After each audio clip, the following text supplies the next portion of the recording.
Salary दिया नहीं, एक पैसा हमने पाया नहीं, ऊपर से हमको धमकियां दिया था। इसमें एक पूरा चैन है इनकी, जो ये ठग है इनकी पूरी चैन है, उस चैन के तहत काम हुआ। हम बोलते थे हमारा हिसाब कर दीजिए, तो कहा जाता था कि आपको हिसाब 3 महीना बाद दिया जाएगा, उसमें से भी 10,000 रुपया काट के दिया जाएगा। हम लोग बेरोजगार थे, रोजगार के अभाव में हम लोग फंस गए हैं सर। मैंने 40,000 दिया था 29 फरवरी को, और मेरी 29 जनवरी को दिया था, और फरवरी से मैंने ड्यूटी ज्वाइन किया था। 3 महीने मैंने ड्यूटी किया, आज कल रोज किया करता था। सैलरी दिया नहीं, एक पैसा हमने पाया नहीं, ऊपर से हमको धमकियां दिया था, देते थे कि अगर आप ज़्यादा बोलोगे तो हम दूसरे जगह आपकी ड्यूटी चेंज कर देंगे। हम बोलते थे हमारा हिसाब कर दीजिए, तो कहा जाता था कि आपको हिसाब 3 महीना बाद दिया जाएगा, उसमें से भी 10,000 रुपया काट के दिया जाएगा। सर हमें टॉर्चर किया जाता था। एक रवि नाम के सर हैं, जो क्या कहते थे कि आप लोग यहाँ सफाई करो। जब हम लोग काम छोड़ के बैठ गए मंगलवार के दिन, तो वो हमें धमकियां देने लगे कि स्कूल के बाहर जाओ, आपको काम करना पड़ेगा, स्कूल में आओगे तो आपको काम करना पड़ेगा। सर हमारे साथ बिल्कुल नाइंसाफ हुआ है। हम इंसाफ की गुहार करते हैं। गरीब मजदूर हैं, हम लोग बेरोजगार थे, रोजगार के अभाव में हम लोग फंस गए हैं सर, और बहुत गरीब हैं सर। हमें इंसाफ चाहिए, हमारी पैसा किसी तरह से प्रशासन से लौटवाया जाए। हम प्रशासन से आग्रह करते हैं, और हम यही आग्रह करेंगे कि सीबीआई जांच हुआ करके और मामला के पूरी तरह से जानकारी लिया जाए। मेरी यही आग्रह है। और उन्होंने मेरे से भी 35,000 रुपए ही लिए हैं। 35,000 लिए सर। मैंने उनके हाथ में कैश पकड़ा है। सर मैंने ब्याज पे चके थे पैसे। किस चीज की नौकरी मिली थी, कहाँ नौकरी? साफ सफाई की मिली थी सर। उसने बोला था साफ सफाई आपको करनी पड़ेगी, तो मैंने कहा कोई बात नहीं सर, हम कर लेंगे। कहते आपको कुछ टाइम बाद हम आपको पक्का कर देंगे, तो मैंने कहा ठीक है सर, आप हमें पक्का कर दोगे। उसके बाद हम लग चुके हैं सर वहाँ पे। सर को बोला सर हमारी तनख्वाह दिलवाओगे, कैसे दिलवाओगे? सर बोलते आपको काम करना है करो, नहीं करना है तो भागो यहाँ से।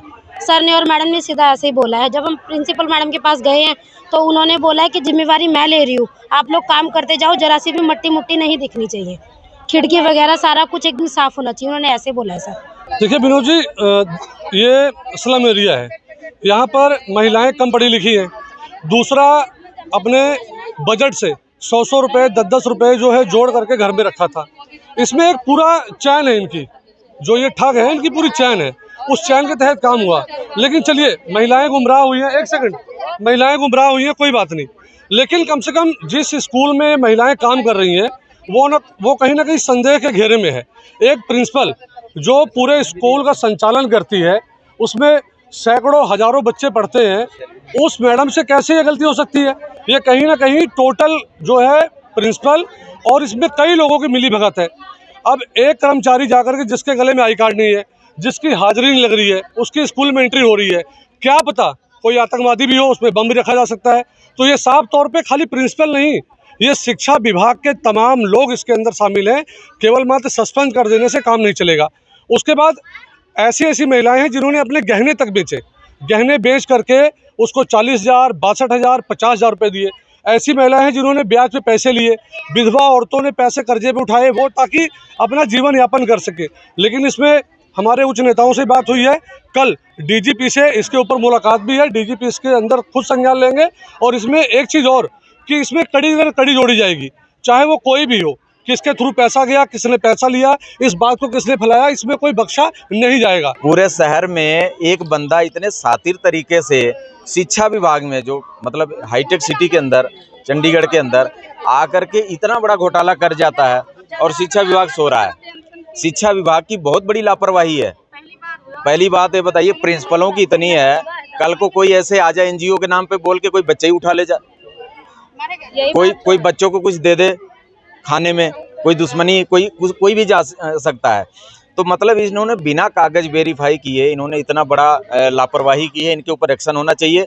और प्रिंसिपलों के ऊपर भी जो अधिकारी हैं, उनको भी क्या उन्होंने देखा नहीं 3 महीने से सफाई कौन कर रहा है स्कूल में, और कौन लोग आते हैं, कैसे आते हैं? एक बार भी आकर के शिक्षा विभाग का कोई अधिकारी क्यों नहीं चेक किया स्कूलों में? प्रिंसिपल ने क्या बोला? प्रिंसिपल ने बोला 30 तारीख को हम सब काम किए सुबह जा करके, तो आके बोल रही है ना कि हम आ रहा है ठेकेदार, मैं बुलाई हूँ, और यहाँ पर ये सफाई पूरी होनी चाहिए, तुम्हारे को मैं तनख्वाह दिलाऊंगी, और एक भी मिट्टी दिखना नहीं चाहिए। मैं बोले कोई बात नहीं मैडम, हमारे तनख्वाह तो दिला दो, जब हमला हुआ, जब प्रिंसिपल ने बुलाया हम सबको, तो मैं गई थी, एक दीपा गए थे, तो बोला कि हम अब इसमें इन्वॉल्व हो गए हैं, आपको तनख्वाह मिलेगा, मेरी जिम्मेवारी है। मैं सब भी खुश हो गई, कोई बात नहीं, हमारे प्रिंसिपल मिले हुए हैं तो दिलाएंगे ही। जब मिश्रा जी को हमने बुलाया, जब मिश्रा जी आए तो उसके सामने बिल्कुल इनकार कर गया, यहाँ सब हमारे लिंक तुम्हारे से नहीं है, हम नहीं जानते हैं आप सबको। तो हम नहीं, यही हम कहना जानते हैं, हम नहीं जानते हैं तो सरकारी स्कूल में हम इतना बंदे बढ़े कैसे, आपने कार्रवाई क्यों नहीं की है?